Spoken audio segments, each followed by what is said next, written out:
Chers auditeurs, je vous souhaite la bienvenue sur Radio Salam dans ma chronique littéraire et poétique Livres ouverts. Je suis Afida Chader et j'ai choisi aujourd'hui de vous faire découvrir le roman de Aurélie Boussard, La jeune fille de Stuka.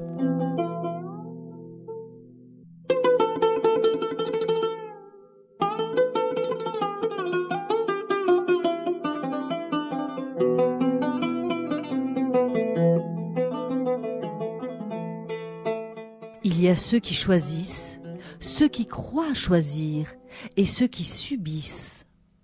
Assia, petite Marocaine de la campagne élevée par sa tante, ne débute pas bien dans la vie. Confrontée à l'abandon et à la pauvreté, elle est projetée bien trop tôt dans le monde des adultes. Sa famille l'envoie travailler à Casablanca alors qu'elle n'a que 15 ans. À travers son parcours éprouvant, nous vivons avec elle la difficulté d'être une femme au Maroc, ajoutée à celle d'être pauvre dans un pays où les inégalités sociales sont flagrantes. Et que dire de l'amour ? Aimer librement et décider de sa vie y sont des combats souvent perdus d'avance. Assia, elle, porte en elle une arme imparable, l'espoir. L'auteur, Aurélie Boussard, est née à Casablanca. Après le bac, elle part faire ses études à Lyon, où elle construit finalement sa vie. Passionnée des mots depuis toujours, elle réalise en 2019 son rêve d'écrire son premier roman. Que reste-t-il de nos rêves ? Encouragée par ses premiers lecteurs, elle livre aujourd'hui son deuxième roman, La jeune fille de Stuka, dont je vais vous lire un passage.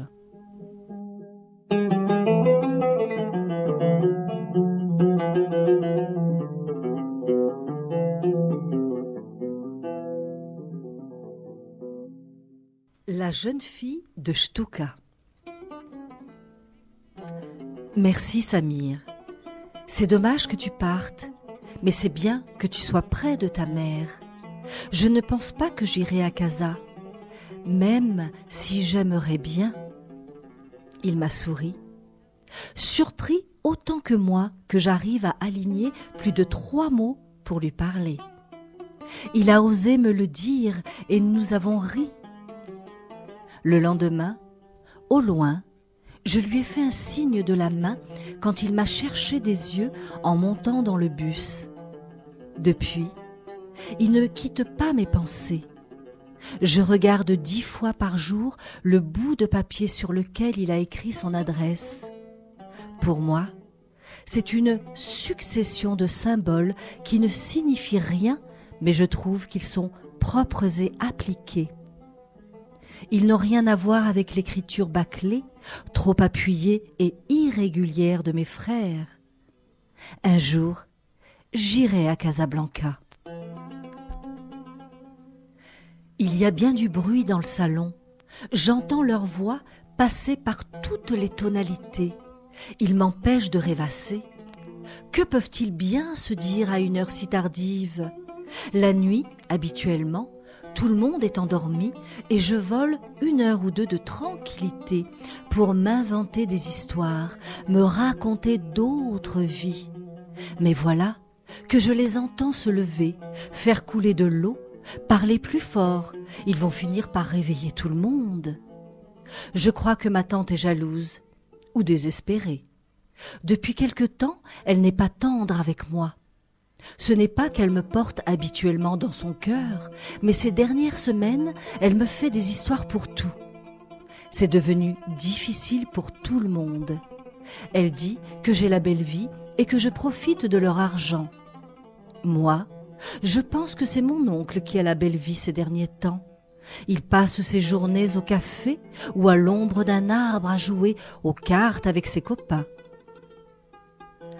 Je soupçonne qu'il y ait un problème avec son travail.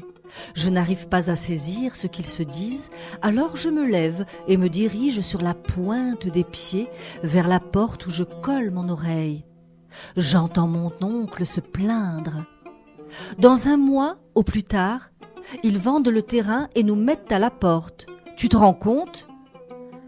Comme des malpropres, tu travailles 20 ans sans poser de problème, tu courbes le dos, tu t'abîmes la santé, tu fermes ta gueule et on te met à la porte. Tu te rends compte, Farida ? Des animaux, nous sommes des animaux pour ces gens-là. Qu'est-ce qu'on va faire maintenant ? Arrête de te plaindre, ça fait 2 mois que tu le sais et tu rabâches le même refrain au café avec tes copains. Ah, tes copains, ils sont bien contents, eux, que tu rejoignes leur groupe de bons à rien. Allez, continue de te plaindre en fumant des cigarettes au café. Ça va bien nous aider, ça. C'est comme ça que tu me soutiens, toi ? Tu es ma femme ou mon ennemi ? Ne m'énerve pas trop. J'ai déjà assez de soucis comme ça. Je t'aime bien, moi, mais ne me manque pas de respect, parce que je pourrais bien perdre patience. Qu'est-ce qu'on va faire ? On va vivre où ? Comment on va pouvoir nourrir 9 bouches ? Je n'écoute plus. J'ai le cœur qui cogne trop fort dans ma poitrine. Je voudrais être une enfant, ne pas avoir à me poser de questions, me laisser prendre en charge par les adultes, dormir paisiblement et rêver aux images que j'échangerai avec mes camarades le lendemain à l'école. Ma tante fait des ménages dans un salon de coiffure d'El Jadida. Elle travaille du lundi au samedi, du matin au soir et gagne une misère. Je comprends bien que la situation est dramatique. Jusqu'à présent, elle avait besoin de moi à la maison pour les enfants. Mais ils grandissent et elle pense que je ne sers plus à rien. Pourtant, je n'arrête pas de la journée, excepté quelques rares moments d'évasion que je m'autorise. Elle est jalouse parce que ma grand-mère me défend toujours. La semaine dernière, on s'est disputé très fort. Elle est rentrée épuisée du travail. Son mari était encore au café, les enfants étaient grognons et se chamaillaient. J'étais assise sur les matelas surélevés et regardais un jeu à la télévision. Tout était prêt, le repas, la table et la maison étaient propres. À peine a-t-elle franchi le pas de la porte, elle s'en est prise à moi. Elle s'est avancée comme une furie, m'a agrippé les épaules et a hurlé. « Tu n'as pas honte d'être assise les bras croisés pendant que je travaille pour faire vivre tout le monde ? Tu penses que je suis riche pour nourrir mes enfants, ma mère, mon mari et toi qui ne sers à rien ? Qu'est-ce que tu en penses ? La vie est belle. Tu es bien ici à te tourner les pouces à ton âge. » Je me suis pliée en boule et ma grand-mère, toute chétive, m'a protégée de ses bras osseux. Elle a continué de crier. « Et toi, tu la protèges toujours ? Qu'est-ce que je vais faire d'elle ? Ce n'est plus possible.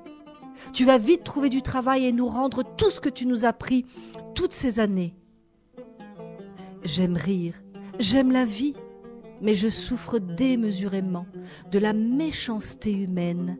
C'est pour ça que j'aime tant les plantes, les animaux et les enfants, incapables de méchanceté intentionnée. Je tarde à trouver le sommeil. J'ai une petite boule toute dure dans le ventre qui se ferait un chemin jusqu'à ma gorge. Penser à Samir, à ses yeux, à sa voix, à son rire. La jeune fille de Stuka, Aurélie Boussard.